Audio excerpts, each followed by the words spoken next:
So today we're going to look at exponential growth and decay. So there is the formula we're going to use. Now let's define some of these variables here. So A is my final amount.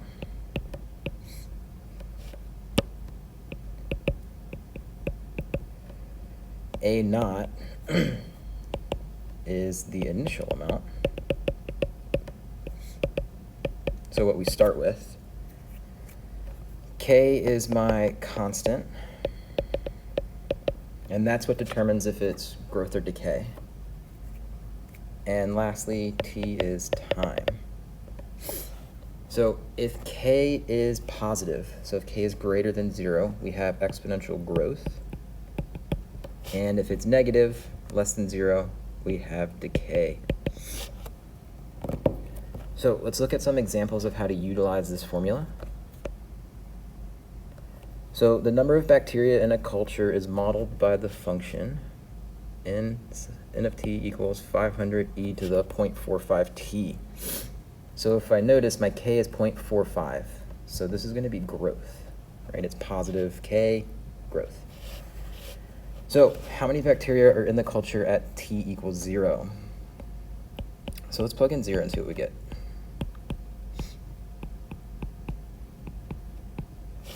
So that's going to be e to the 0, which is 1. So I get 500. Now, this is also the initial amount, right? When time is 0, right? No time has passed. Now, the important thing you have to kind of make note of with all of these problems is what t represents. So for these problems, it's going to vary based on the example you're looking at. So in this case, t is going to be hours. B asks how many bacteria are in the culture after 3 hours. So I'm going to plug in 3.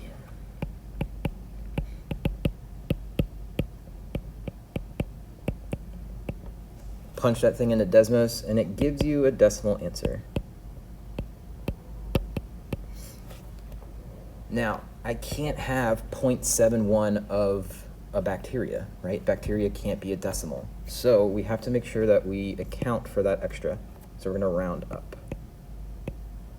So 1,929 bacteria.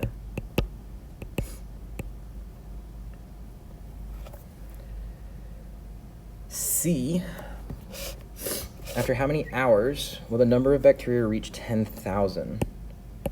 So we're finding what t equals when my final amount is 10,000.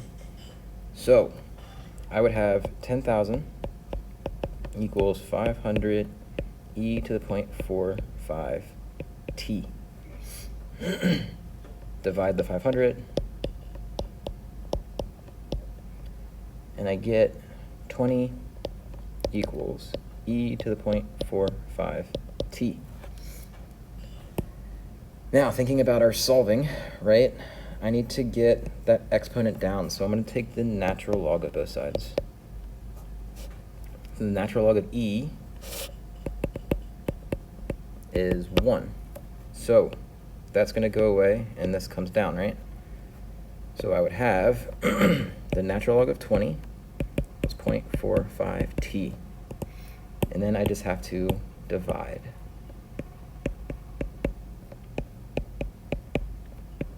So t would equal the natural log of 20 over 0.45. I want to punch that into the calculator, and I get 6.66 hours. Now, hours, we can't have decimals, right? We can have part of an hour. So the decimals on the hours is fine, okay? All right, let's look at a different type of problem here. So a culture contains 1,500 bacteria initially. So here's my A naught, right? And it tells me that it doubles every 30 minutes. So that means A is going to equal 2 times my initial after 30 minutes, right? So T here is minutes. So part A asks me to find a function. Now, when we find a function, we first need to find k, right? So I'm going to plug in the information it gives me, solve for k, and then I'll be able to write my function. So if a naught's 1500, doubling after 30 minutes would mean that a is 3000. So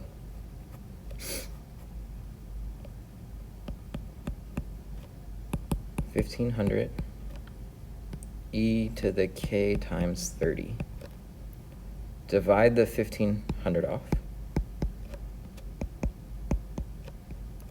and we get 2 equals e to the 30k. Now again, to get that exponent down so we can solve for k, I need to take the natural log of both sides. Natural log of e is 1. So I'm left with the natural log of 2 equals 30k. And then I'm going to divide. Now, because we're finding our constant, I'm going to leave it as the natural log of 2 over 30. I'm not going to find that decimal. Final step is to just write the function. So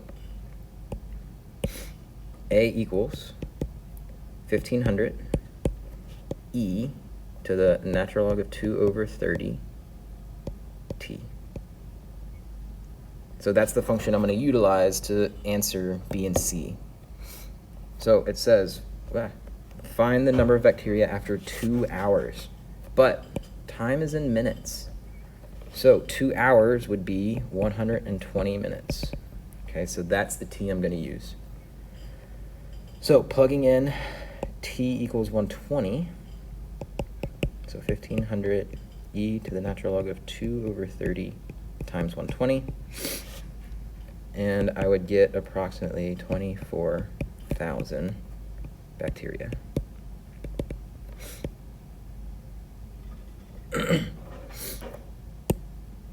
Now, C is going to ask us to find the time again, right? So how many minutes, so t equals question mark, when I have 4,000 bacteria. So that's going to be my A. So 4,000, 1500, e to the natural log of 2 over 30 times t. Divide. And we get 8/3 equals e to the natural log of 2 over 30 t. Again, natural log both sides. Natural log of e is 1. So natural log of 8 over 3 equals natural log of 2 over 30 t. Now, I have this fraction in front, natural log of 2 over 30. So to get that to the other side, I'm going to multiply by the reciprocal. So I'm going to multiply by 30 natural log of 2.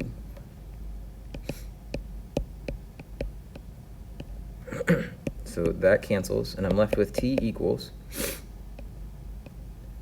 30 natural log of 8/3 all over natural log of 2. Punching that in the calculator, 42.45 minutes. And again, you want to make sure you're utilizing Desmos for these, right? Okay. Now let's look at a half-life problem. So the half-life of cesium-137 is 30 years. So half the life is in 30 years. Okay. And it says that we have a 10-gram sample. So that is my initial. And t is in years, right? 30 years of a half-life. So find a function. So I need to find k first. So using my formula, after a half-life, so after 30 years, I would have half of my initial. So that means that my a would be 5 after 1 half-life.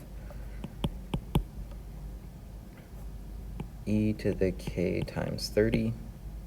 Divide the 10, and I would get 1/2 e to the 30k. Natural log both sides. So the natural log of 1/2, natural log of e is 1, so I get 30k. So k is going to equal the natural log of 1/2 divided by 30. And again, because it's k, I'm going to leave it like that. I'm not going to find the decimal. So my function, 10e to the natural log of 1/2 over 30t. All right, B. Find the number of grams of cesium after 80 years. So T is 80.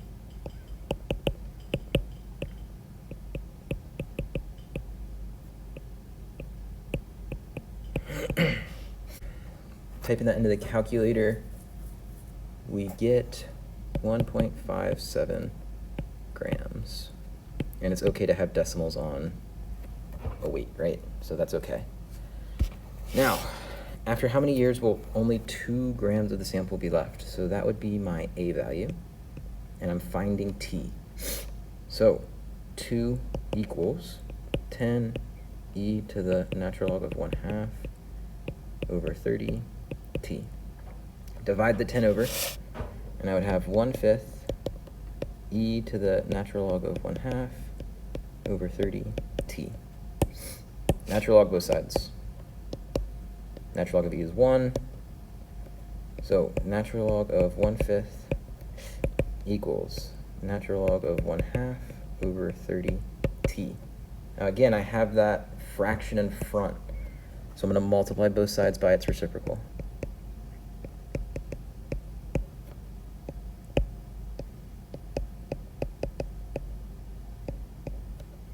So that cancels, and I get t equals, that's the natural log of 1/5 over 1, so I just multiply across. So 30 natural log of 1/5 over natural log of 1/2.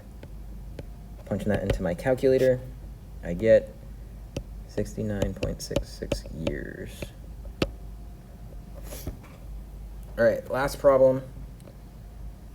Now, this problem is probably one of the more confusing ones, and that's because we have to think about percentages. So it says, suppose y, the number of cases of a disease, is reduced by 10% each year. So t is going to be years. Now, if I'm looking at 10% reduction, so that means after 1 year, if I'm reducing my total by 10%, so I would start with 100%, after 1 year, it's going to reduce by 10%. So after 1 year, I would be left with 90% of my total. Okay. So looking at A, if I'm starting with 10,000 cases, so there's my A naught.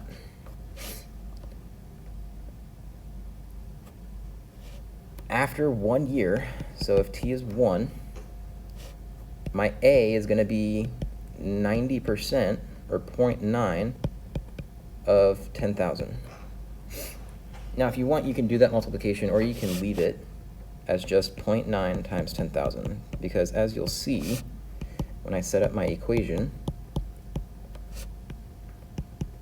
it's going to cancel out. So if I divide both sides by 10,000, I'd be left with 0.9 equals e to the k.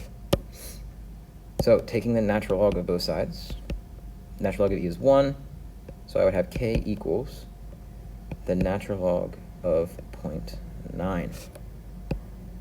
So my equation, 10,000 e to the natural log of 0.9 t. Now, using that formula, I want to find how many cases there will be after 5 years. So, plugging in 5, natural log of 0.9 times 5, type that into the calculator, and you get 5,904.9 cases, but I can't have 0.9 cases, so I need to account for that extra. So 5,905 cases. Last one, again, we're going to find T, right? How long will it take to reduce to 1,000? So that's my A. So 1,000 equals 10,000 e to the natural log of 0.9 t. Divide the 10,000 over, and I'd be left with 1/10 e to the natural log of 0.9 t. Natural log both sides. Natural log of e is 1.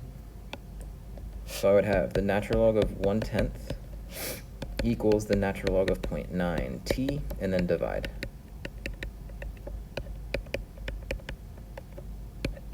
So t would equal 21.85 years.